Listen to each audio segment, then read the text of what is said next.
फटाफट से देखिए क्या पूछा है क्वेश्चन में। कम ऑन बच्चों, question number 1, these are the set of hormones that the hypothalamus produce। बच्चों इनमें से वो हॉर्मोन्स कौन से हैं जो कि हाइपोथैलेमस प्रोड्यूस करता है। Come on Aman, welcome everyone, welcome. Video को साथ साथ लाइक करते चलो, कम ऑन।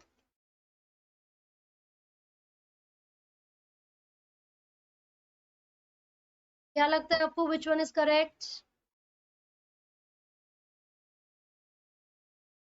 चलिए, काफी बच्चों का मानना ए है ना? लेकिन मैं आपको बता दूं, करेक्ट आंसर है बी, ADH एंड ऑक्सीटोसिन। ठीक है बच्चों, ये हाइपोथैलेमस प्रोड्यूस करता है। नेक्स्ट क्वेश्चन को पढ़िए।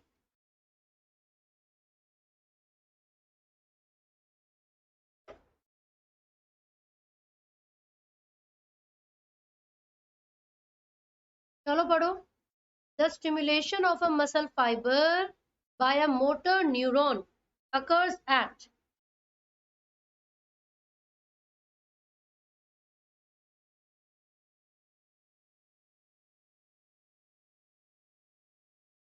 हाँ जी, क्या लगता है, which one is correct?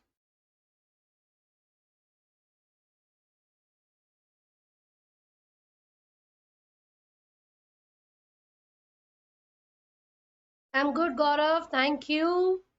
What about you? And Sana, thank you so much. Guru Purnima की आप सभी को भी बधाइयां। चलिए, प्यारी समझ गई। सही उत्तर है बच्चों option C, that is neuromuscular junction.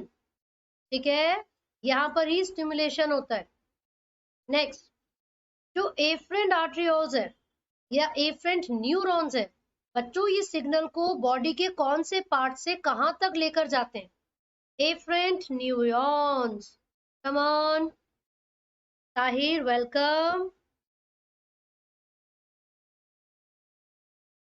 बताइए बच्चों, करेक्ट आंसर क्या है?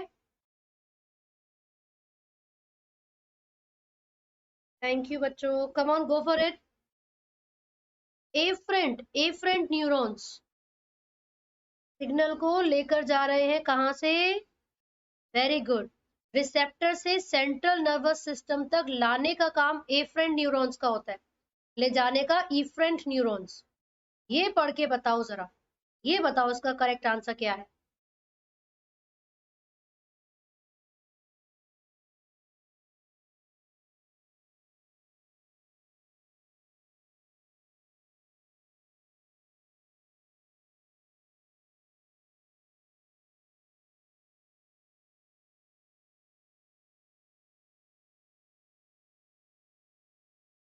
नो अंजलि, हैप्पी फेस थोड़ा सा गलत हो गया। एक बार अच्छे से ऑप्शंस को पढ़ो जरा, करेक्ट स्टेटमेंट बतानी है बच्चों, करेक्ट।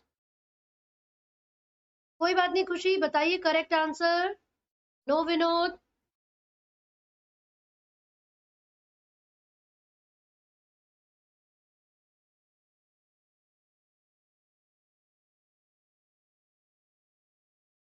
भाई एक भी बच्चे ने करेक्ट आंसर नहीं बताया। एक बात बताओ, लिखा हुआ है यहाँ पर कि जब लैक्टोज नहीं होता तो लैक ऑपरेंट ऑन हो जाता है, ये तो गलत है ना? फिर हैप्पी फेस, दूसरे में लिखा हुआ है कि जो लैक रिप्रेसर है वो प्रमोटर से बाइंड करता है, जबकि वो ऑपरेटर से बाइंड करेगा, है ना? जो बीटा गैलेक्टोसिडेज है, क्या सिर्फ वही एंजाइम बनता है जब लैक ऑपरेंट ऑन होता है? नहीं, परमिएज और ट्रांस एसिटाइलेज भी तो बनते हैं बच्चों। इसलिए करेक्ट आंसर होगा डी। बहुत अच्छे अंकित। चलिए ये बताइए, जो हाइपोथैलेमस है ना, वहां के जो रिसेप्टर्स हैं किस चीज की सिक्रीशन करवाते हैं बेटा?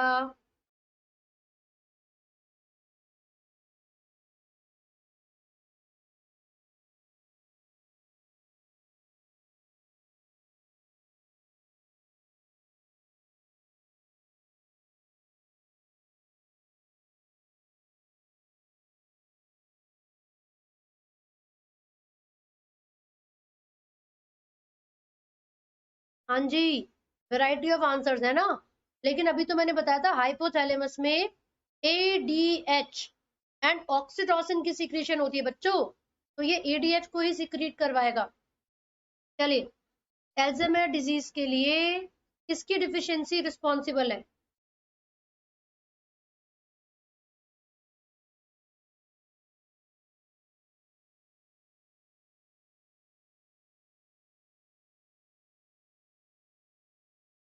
Come on everyone.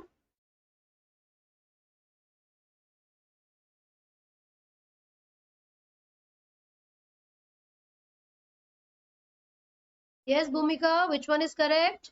क्या बात है, वेरी गुड। रॉबर्ट आंसर नहीं दिया। Acetylcholine, very good. Yes Sana, right.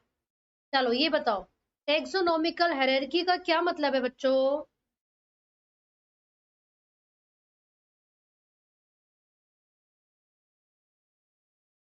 Rafiq, question number 7।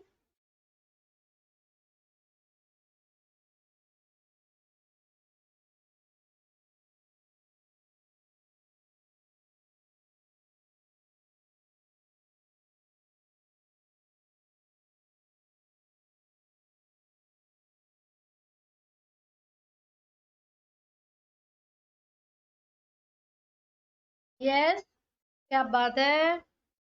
सना, उर्वशी, अंजलि, रामलाल, अरे क्या बात है ताई, बहुत बढ़िया। Rafiq, very good. चलिए अमित, करेक्ट आंसर है d, step wise arrangement of all categories और classification of plants and animals. चलो, अगर हाइपोथैलेमस ने जीएनआरएच को रिलीज नहीं किया बच्चों, तो किस पर असर पड़ेगा ये बताइए। कम ऑन एवरीबॉडी, वीडियो को लाइक करते चलो साथ साथ। कल सुबह 10 बजे क्लास 12 का चैप्टर नंबर 7 स्टार्ट होगा, तो all of you be on time.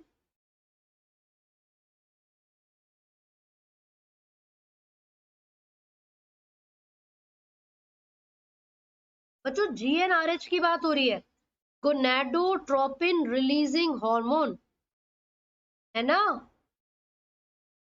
तो क्या होगा, तो हाइपोसिक्रीशन हो जाएगी पिट्यूटरी गोनेडोट्रोपिन की। क्योंकि मैं आपको बता दूं कि जो हाइपोथैलेमस है, मैच्योरिटी अटेन होने पर ये हाइपोथैलेमस क्या करता है बच्चों, ये जीएनआरएच को रिलीज करता है। ठीक है, ये जो जीएनआरएच है यानी कि गोनेडोट्रोपिन रिलीजिंग हार्मोन, ये एंटीरियर पिट्यूटरी के पास जाता है और उसको बोलता है कि भैया गोनेडोट्रोपिन को रिलीज कर दो, मतलब एलएच और एफएसएच को रिलीज कर दो, है ना। लेकिन बेटा अगर जीएनआरएच ही नहीं आया, तो फिर पिट्यूटरी के जो गोनेडोट्रोपिन है उनकी सिक्रीशन भी कम हो जाएगी, यानी कि हाइपो। चलो ये बताओ, each of the chromosome at the anaphase stage of bone marrow in our body has। चलिए,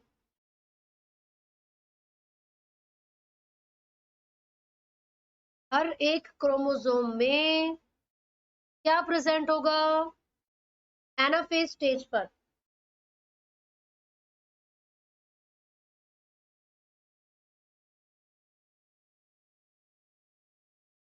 कम ऑन,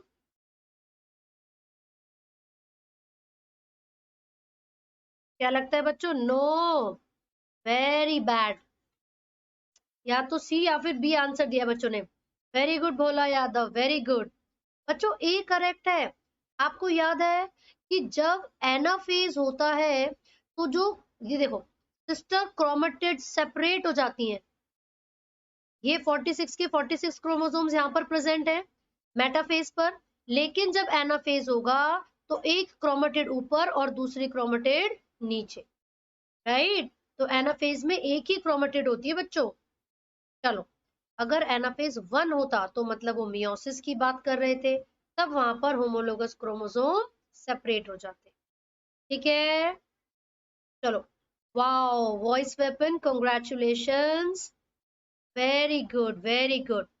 आज आईसीएससी का रिजल्ट आया है ना, वॉइस वेपन के टोटल 94% आए और बायोलॉजी में 90 मार्क्स। क्या बात है, कॉन्ग्रेचुलेशंस।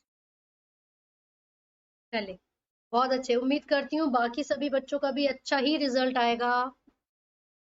तब ऑन बच्चों ये बताओ, वर्कर्स कौन होते हैं हनी बी में? जो वर्कर्स है वो कौन होती हैं? Very good Vandana, Ankit, army lover, बहुत अच्छा। फीमेल, क्या बात है। This part of human brain is known as emotional brain. बच्चों किसको कहते हैं इमोशनल ब्रेन?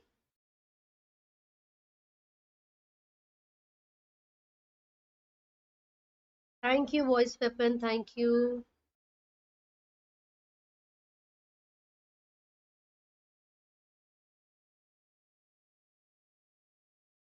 बताइए बच्चों, क्वेश्चन नंबर 11। वेरी गुड बेटा, बिल्कुल सही बात है, लिम्बिक सिस्टम, बहुत सही। Next, GnRH directly triggers the release of. ये जो जीएनआरएच है वो डायरेक्टली किसको रिलीज करवाता है? ये तो मैंने अभी बताया था आपको, याद है ना? किन दो हॉर्मोन्स को रिलीज करवा रहा था जीएनआरएच?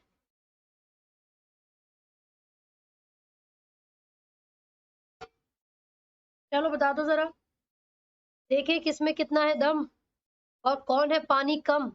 कम ऑन बच्चों, क्या बात है, एलएच और एफएसएच, वेरी गुड।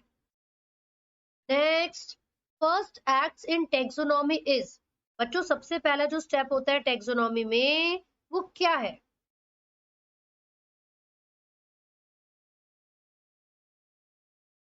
चलो बताओ।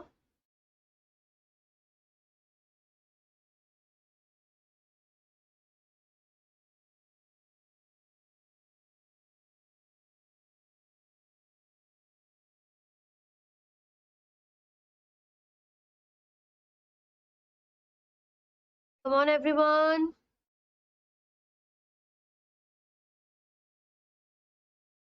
चले, इसका जो सही उत्तर है बच्चों वो क्या है? सबसे पहला जो स्टेप होता है बच्चों वो आइडेंटिफिकेशन होगा, राइट? याद रखना इसको। Next, abundantly distributed enzyme in germinating seeds। ये क्वेश्चन काफी बार रिपीट हो चुका है। जर्मिनेटिंग सीड्स, बार्ले सीड्स, ऐसे पूछते हैं। उसमें सबसे ज्यादा मात्रा में मिलने वाला जो एंजाइम है वो कौन सा है? बताइए। Come on everybody.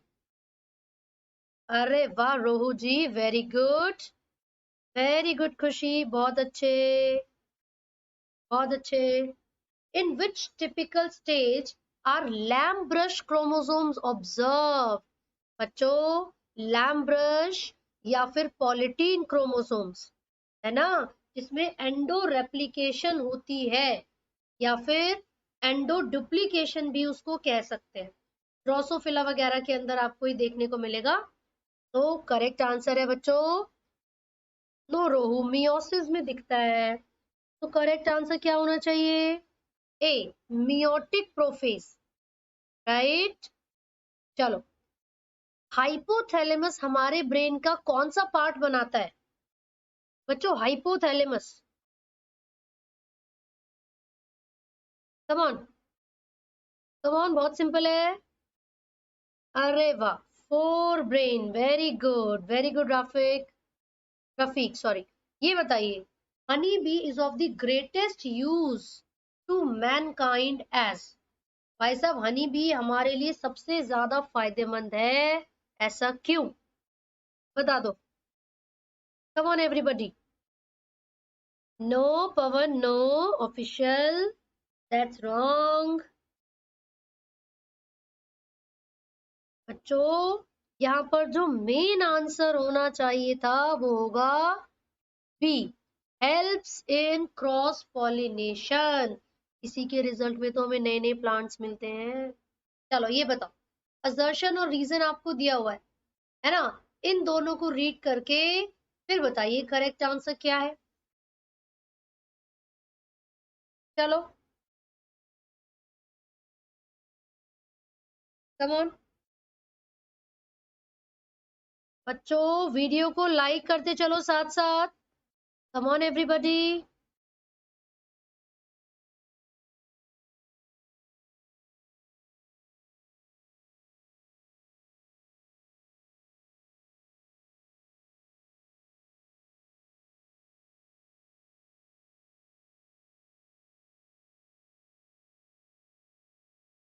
क्या लगता है?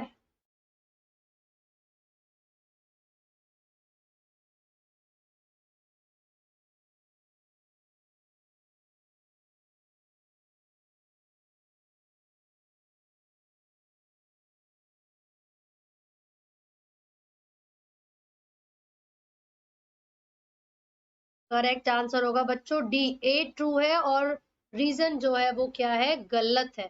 क्योंकि यहाँ पर जो बायोलॉजिकल कंसेप्ट ऑफ स्पीशीज है वो इसके चारों तरफ नहीं घूमता कि भैया रिप्रोडक्टिव आइसोलेशन कैसे आई। वो इसके चारों तरफ घूमता है कि जो डिफरेंट स्पीशीज होती हैं वो एक दूसरे से रिप्रोडक्टिवली आइसोलेटेड होती हैं। ठीक है, ये याद रखना है। चलो भाई, आगे बढ़े इसी बात पर। देखिए जरा अगला प्रश्न क्या है। यूक्रोमेटिन क्या है उसके बारे में बताइए बच्चों, यूक्रोमेटिन के बारे में बताओ। Come on, go for it. Video को लाइक करो और दोस्तों के साथ शेयर करना तो बिल्कुल मत भूला करो। अरे वाह नेचर, वेरी गुड पवन, दिव्या, बहुत अच्छे, सारे उसके लिए करेक्ट है। This comprises nerve tissue and down growth from the hypothalamus.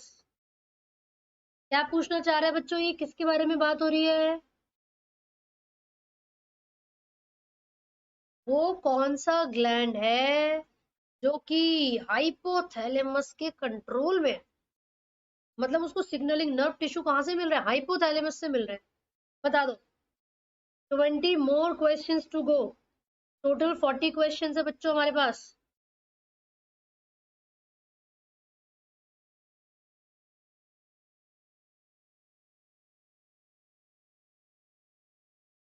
And correct answer होगा पोस्टीरियर पिट्यूटरी। बच्चों ये न्यूरल सिग्नल के कंट्रोल में होता है फ्रॉम हाइपोथैलेमस। ठीक है, आप बताइए वो कौन सी कंडीशन है जिसमें जो लैक जीन्स होते हैं वो ज्यादा से ज्यादा ट्रांसक्रिप्शन करेंगे? बताओ बेटा।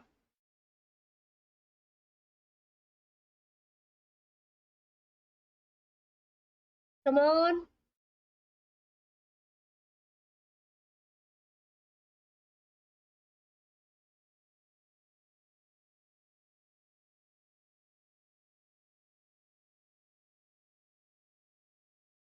कम ऑन बच्चों, गो फॉर इट।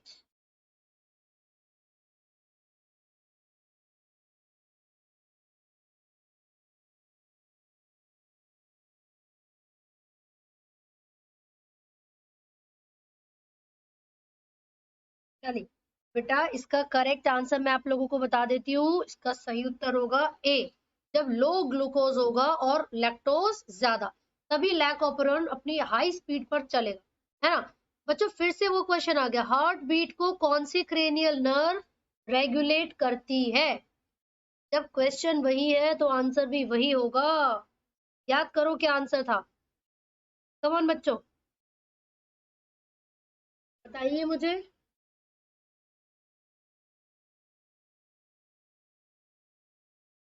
कमॉन।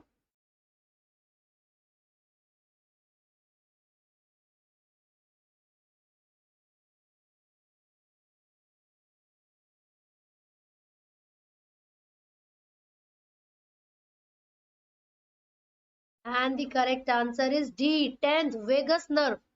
चलिए next. The diagrammatic representation of karyotype of a species is known as।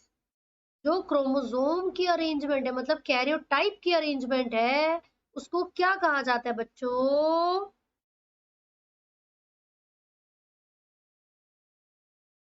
Come on,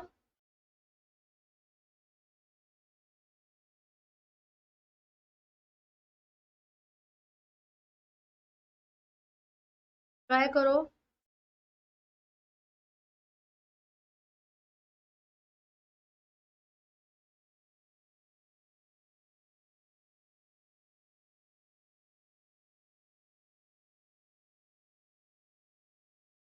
and the correct answer is d, idiogram कहते हैं।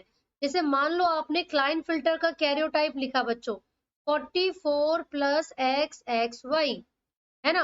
जब आप इसका डायग्राम बना के रिप्रेजेंट करोगे, जैसे कि डाउन सिंड्रोम का डायग्राम बना के आपको एनसीईआरटी में गिवन है बेटा, उसको कहते हैं आइडियोग्राम। ठीक है जी। चलिए next question. Secretion of anterior pituitary hormones are governed by, कौन कंट्रोल करेगा एंटीरियर पिट्यूटरी हॉर्मोन्स की सिक्रीशन को, बताओ।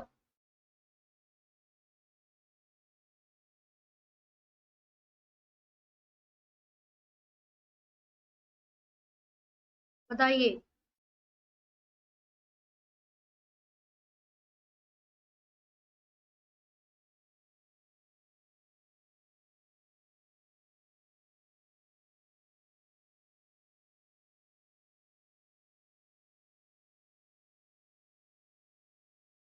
क्वेश्चन नंबर 24 एंड द सही उत्तर इज बी, हाइपोथैलेमस।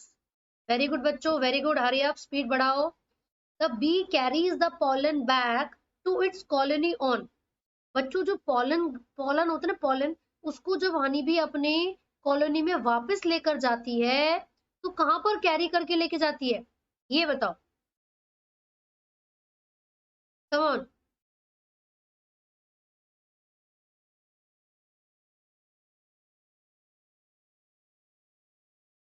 चलो चलो जल्दी बताओ।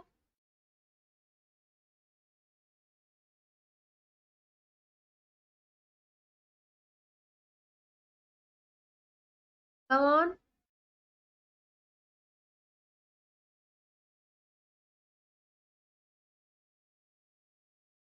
And the correct answer is option D, rear legs पर।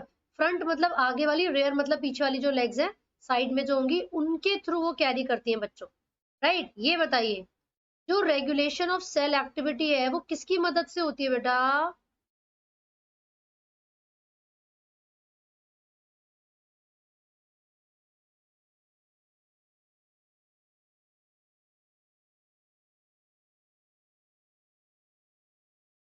Come on.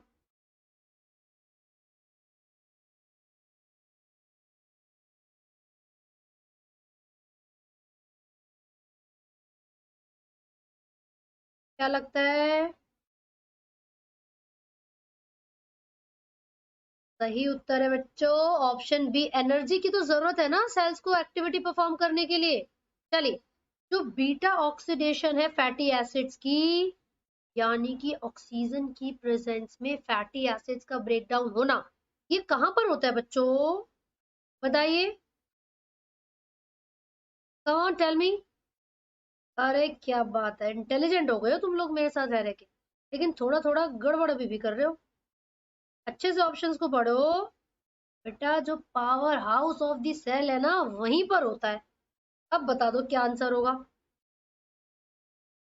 Yes, option C, यानी कि माइटोकॉन्ड्रिया। ठीक है। नेक्स्ट बच्चों, हाइपोथैलेमस के अंदर the displacement of set point is a result of, बताइए। हाइपोथैलेमस में जो डिस्प्लेसमेंट होती है सेट पॉइंट की, वो किसके रिजल्ट से होती है, किस कारण से होती है। चलो ऑप्शंस को पढ़ो और फिर बताओ। अभी तुम लोगों ने ना वीडियो को लाइक नहीं करा, मैं देख रही हूँ तुम्हें, सब गंदे बच्चे होते जा रहे हो तुम। चलो बताओ विच वन इज करेक्ट।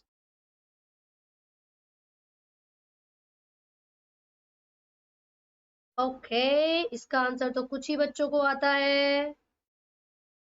यस प्रयास, मैं बिल्कुल कोशिश करूंगी, एक्चुअली मुझे उसके बारे में पता नहीं है। थैंक यू सो मच किशोर। बिल्कुल बिल्कुल, मेरी ब्लेसिंग्स हमेशा आप लोगों के साथ हैं। पढ़ते रहो और अच्छा स्कोर करते रहो। ठीक है जी। कोई भी डाउट है मुझसे पूछते रहो बच्चों। वेरी गुड अंकित। बेटा करेक्ट आंसर है ए, पायरोजेंस। पायरोजेंस। अब ये होते क्या हैं, कुछ बच्चों ने तो करेक्ट आंसर बता दिया है ना, लेकिन ये पायरोजेंस होते क्या हैं बच्चों। एक्चुअल में ये कुछ ऐसे केमिकल्स हैं जिसको आप लिपोपॉलीसेकेराइड कह सकते हो, जो कि बैक्टीरिया के अंदर भी प्रेजेंट होते हैं और हमारी बॉडी में भी, है ना। ये सिग्नलिंग करने में हेल्प करेंगे और बॉडी के अंदर टेम्परेचर को इंक्रीज करवाने में, ठीक है, फीवर वगैरह करवाने के लिए भी रिस्पॉन्सिबल। याद रखना इसको। अगले प्रश्न पर आइए। A chromosome is the thickest during, ये तो हमने पढ़ा था बच्चों। क्रोमोसोम सबसे थिकेस्ट कौन सी फेज पर होता है, जहां पर क्लियरली ऑब्जर्व कर सकते हो आप उसको, बता दो। क्रोमोसोम सबसे थिकेस्ट कौन से फेज में होगा बच्चों? Come on.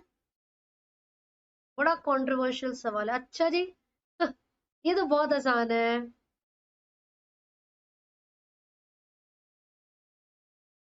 ये पवन गुप्ता को क्या हो गया अचानक से? अभी तक तो सही से आंसर दे रहा था। है, ऐसा भी हो जाता है क्या भाई? बस बस पवन जी बस। बेटा सही उत्तर दिया आप लोगों ने, very good. Metaphase, very good. Rashmi ji good evening. बच्चों ये जो डेवलपमेंट होती है मेल बी की यानी कि ड्रोन की, कितना समय लेती है? मेल बी यानी कि ड्रोन के डेवलपमेंट में कितना समय लगता है? मान लो एक दिन तो पूरा लगता ही है। अब बताओ। नो गायत्री, अब बताओ, मैंने हिंट दे दिए, चलो। यस सना, डेफिनेटली इंस्टाग्राम पे हूं मैं। पुरी डॉट बीज माई इंस्टाग्राम आईडी, ठीक है, पुरी डॉट बीज माई इंस्टाग्राम आईडी, आप मुझे वहां पर फॉलो कर सकते हैं। एब्सोल्युटली करेक्ट प्रयास, करेक्ट आंसर है ऑप्शन डी, यानी कि 24 डेज। बहुत अच्छे बहुत अच्छे। चलिए, डेज या एक घंटे से समझ गए, तो मतलब एक दिन में कितने घंटे उससे समझ गए। चलो ये बताओ, lac operon, in lac operon the gene product of lac a gene is। बच्चों लैक ऑपेरॉन में आपने 3 क्या पढ़े थे? स्ट्रक्चरल जीन्स पढ़े थे, है ना, ZYA। आप मुझे बताओ ये जो लैक ए जीन है वो कौन से एंजाइम को बनाता है? कम ऑन बच्चों, ZYA, ये 3 जीन्स पढ़े थे ना, right? No Ankit, come on. ये बीटा ग्लैक्टोसिडेज को बना रहा था, ये परमिएज को बना रहा था, और ये ट्रांस एसिटाइलेज। तो करेक्ट आंसर क्या हुआ? Transacetylase. समझे? चलिए next. This event can cause a damage to hypothalamus portal system. इनमें से कौन सा ऐसा फैक्टर है जो हाइपोथैलेमस को अफेक्ट कर सकता है? चलो बता दो।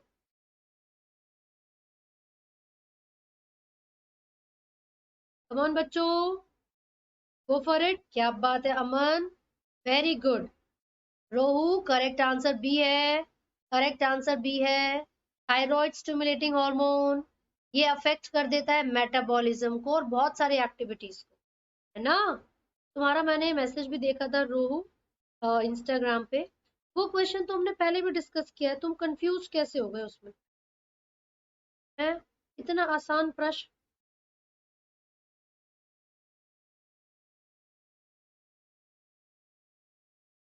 बच्चों एक क्वेश्चन था जिसमें ये पूछा गया था, ध्यान से सुनना। Which of the following sexually transmitted diseases do not specifically affect reproductive organs? वो कौन सी एसटीडीज हैं जो रिप्रोडक्टिव ऑर्गन्स को अफेक्ट नहीं करती? बच्चों उसका आंसर होगा ads and hepatitis B.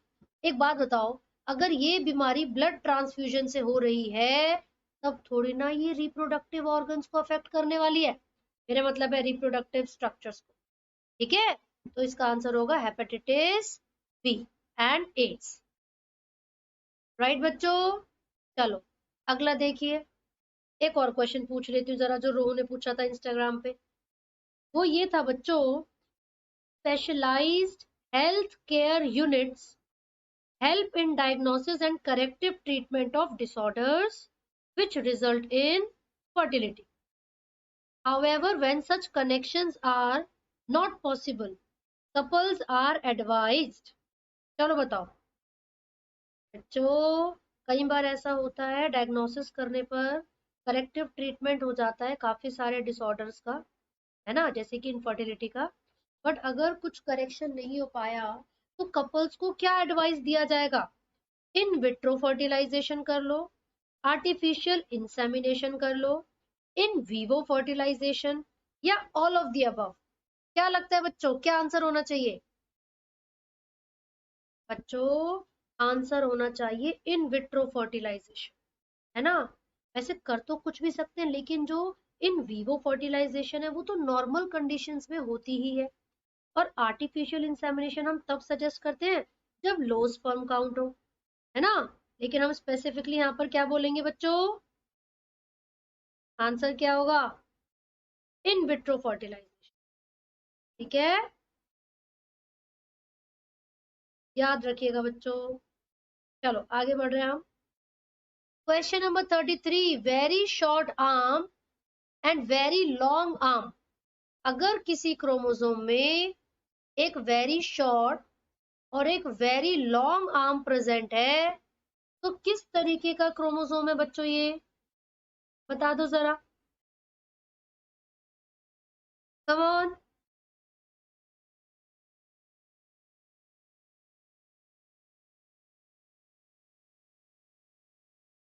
Go for it.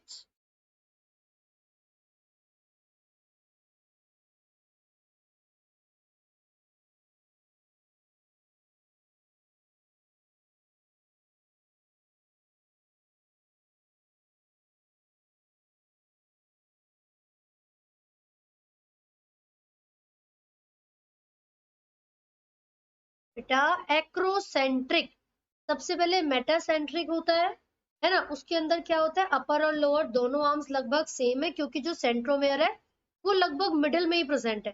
फिर मिडिल से थोड़ा सा दूर होगा तो सब मेटासेंट्रिक, है ना। फिर जब और बिल्कुल पास हो जाता है टर्मिनल के तो वहां पर एक्रोसेंट्रिक, और बिल्कुल टर्मिनल होगा तो फिर टीलोसेंट्रिक। ऐसा कब होता है? जब टर्मिनल होता है, terminal.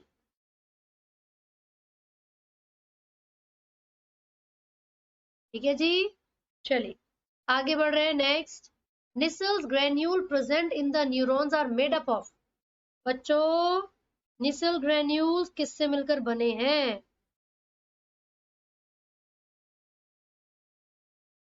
Come on tell me.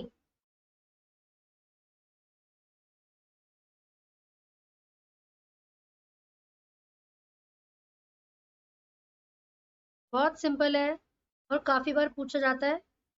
Nisal granule किसकी मॉडिफिकेशन है?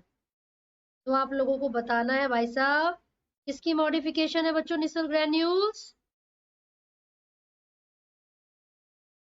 राइबोसोम्स की, या फिर RER लिखा होगा तो भी वो करेक्ट है।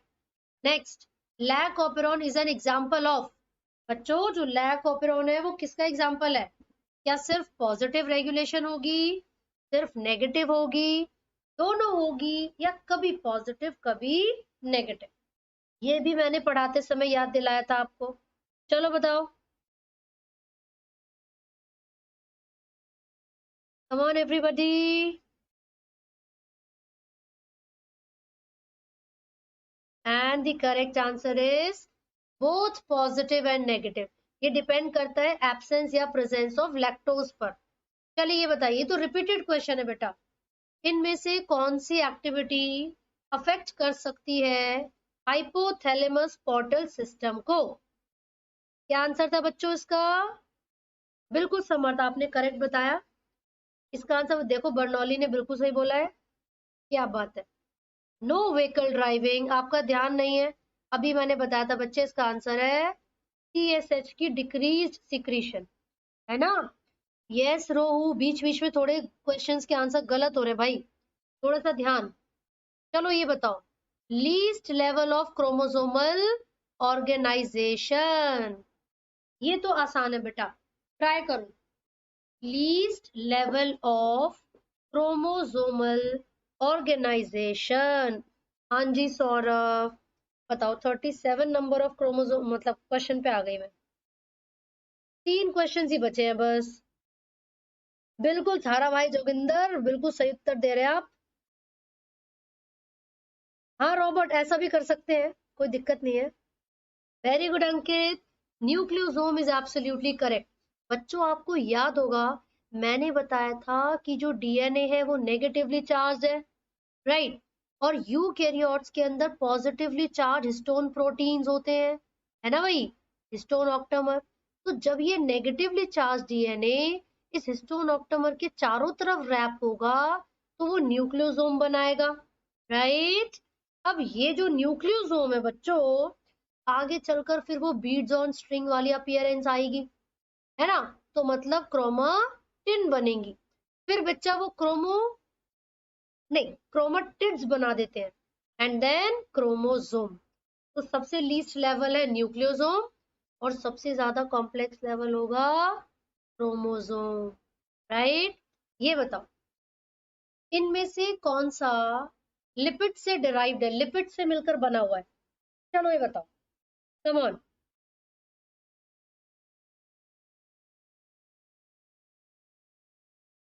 हाँ हाँ समर, तुमने भी बताया था भाई। कम ऑन बच्चों, गायत्री गो फॉर इट। लिपिड्स, है ना? लिपिड से डिराइव्ड इनमें से कौन सा है बच्चों? वेरी गुड, ये सारे लिपिड से डिराइव्ड है। Steroids, carotenoids and terpenes. ये बताइए ईएमपी पाथवेज कहां पर होगा इन यूकैरियोट्स? चलो ये बता दो, कम ऑन बच्चों, कम ऑन। यस अंजलि, आशीष, बहुत बढ़िया। पवन गुप्ता, बीच में क्या हो गया? तो तुम्हें ये तो बता दो मुझे, क्या बात थी? है भाई, ये बीच बीच में कैसे झटके लगते हैं? ये गलत आंसर है थारा भाई, जोगिंदर गलत है भाई, गलत है भाई, गलत है। प्रयास, राहिल, वेरी गुड बच्चे, जीत बहुत बढ़िया। साइटोसोल में होता है बेटा। ईएमपी का मतलब पता है क्या है? ईएमपी का मतलब है ग्लाइकोलाइसिस। और ये जो ग्लाइकोलाइसिस है भाई साहब, ये ग्लाइकोलाइसिस चाहे यूकैरियोटिक सेल हो या प्रोकैरियोटिक, ठीक है जी, होता साइटोसोल में। अच्छा पवन, ये बात है, तुम्हारा नाम नहीं लिया था मैंने, ओहो।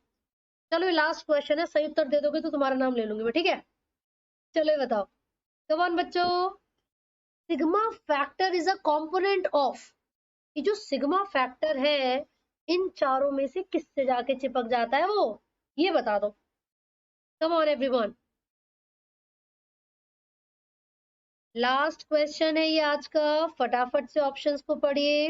अंजलि, साइटोसोल और साइटोप्लाज्म दीज आर मोर और लेस सिमिलर थिंग्स, है ना? चलो कम on everybody, very good. Uma बहुत अच्छे, रॉबर्ट क्या बात है, एब्सोल्युटली करेक्ट। आरएनए पॉलीमरेज बिल्कुल सही उत्तर है, वेरी गुड बच्चों, बहुत बढ़िया। इस तरीके से रोज सही सही आंसर दिया करो। अब हम कल सुबह मिलेंगे 10 बजे, क्लास 12 का चैप्टर नंबर 7 स्टार्ट करेंगे हम लोग, राइट? अब आप लोग डिस्क्रिप्शन बॉक्स में जाइए और फटाफट से जाकर मेरा जो दूसरा चैनल है Gayatri after school, after school is my another channel, ठीक है? मैं उसका लिंक भी आप लोगों के साथ अभी शेयर कर देती हूँ बेटा, जाइए और सब्सक्राइब कर दीजिए। वहां पर आपको फ्री इंग्लिश स्पीकिंग की क्लासेस मिल जाएंगी बच्चों।